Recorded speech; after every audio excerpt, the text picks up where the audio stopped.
महाराष्ट्रातील जामखेड हा एक असा तालुका आहे की या भागामध्ये सुद्धा कायमस्वरूपी पाणी टंचाई आपण मागच्या 30 ते 40 वर्षापासून पाहतो. ही पाणी टंचाईला मुख्य कारण सरासरी पाऊसच या भागात कमी पडतो.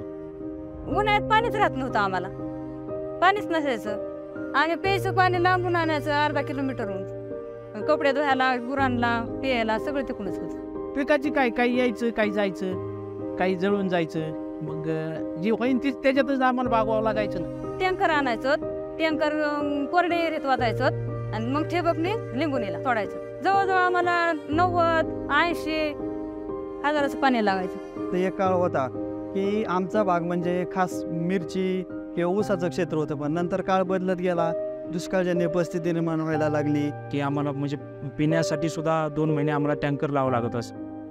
हे आता 4 आमच्या 5 गाय आता, मग आम्हाला उन्हाळ्यात पहिला हिरवा चारा मिळत नव्हता. ते सर्वेक्षण केल्यानंतर असं निदर्शनात आलं, या भागातल्या ज्या नद्या आहेत आणि ओढे आहेत याचं खोलीकरण आणि रुंदीकरण जर केलं तर आपल्याला भूजल पातळी वाढलेली दिसेल.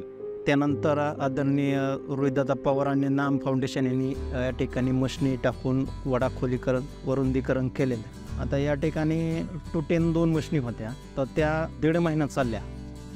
इथं ह्या वाड्याचं जवळजवळ 2 किलोमीटरचं काम झालेलं आहे.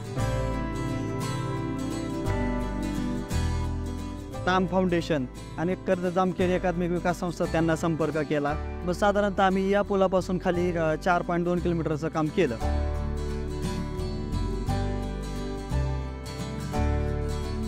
आमच्या गावामध्ये नाम फाउंडेशनचं आणि कर्ज जामखेड एकात्मिक विकास संस्थेच्या माध्यमातून 13 जूनला नदी खोलीकरण रुंदीकरणाचं काम चालू झालं.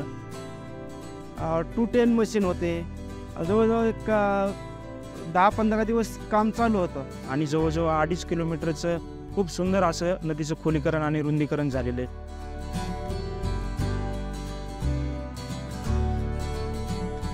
आणि या ठिकाणी वडा खोलीकरण झाल्याच नंतर प्रथमच चांगल्या पद्धतीने पाऊस पडलेला आहे, त्यामुळे वडा भरभरून वाहिलेला आहे.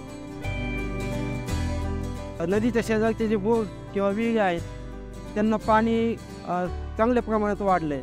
आता आमची हे खोलीकरण झाल्यामुळं पिण्याच्या पाण्याचा बी प्रश्न सुटला आणि शेतीच्या पाण्याचा बी प्रश्न सुटला सारखा आहे. आधी 100-150 हेक्टर असं ऊसाचं लागवड होती, परंतु आता तेच 250-300 हेक्टरपर्यंत ऊसाची लागवड गेलेली आहे. आता ह्या पाण्याच्या जेव्हा आमच्या भावाने 1.5 एकर परत कांदा लावला आहे आणि आम्ही परत बागायती हरभरा करणार आहे. असं लिंबुनी चालूच आहे. आता लिंबुनीला आम्हाला पाऊस पडूस तर पाणी पुरवण. तर मग आम्ही उन्हाळ्यात जे टँकर आणतात ना ते आम्हाला आणायला लागायचं नाही. आमचे ते लाख रुपये वाचते. ते ह्या ठिकाणी 100% आम्हाला ह्या वर्षापासून हिरवा चारा उपलब्ध होईल आणि या ठिकाणी दुग्ध व्यवसाय आणि लिंबू फळबाग मोठ्या प्रमाणावर होती आणि शेतकऱ्यांच्या उत्पन्नामध्ये वाढ झाली की आपोआपच गावातील आर्थिक व्यवहार हा उंचावतो.